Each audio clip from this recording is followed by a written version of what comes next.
नमस्ते शरण्ये शिवे शानुकंपे, नमस्ते जगद्व्यापिके विश्वरूपे, नमस्ते जगद्वन्द्यपादारविन्द्ये, नमस्ते जगत्तारिणी त्राहि दुर्गे, नमस्ते जगच्चिन्त्यमान स्वरूपे, नमस्ते महायोगिनी ज्ञानरूपे, नमस्ते सदानंद स्वरूपे, नमस्ते जगत्तारिणी त्राहि दुर्गे।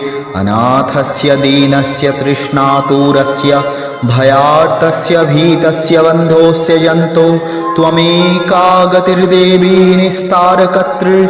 नमस्ते जगत्तारिणी त्राहि दुर्गे। अरण्ये रणे दारुणे शत्रुमध्ये, अनले सागरे प्रान्तरे राजगेहे त्वमेका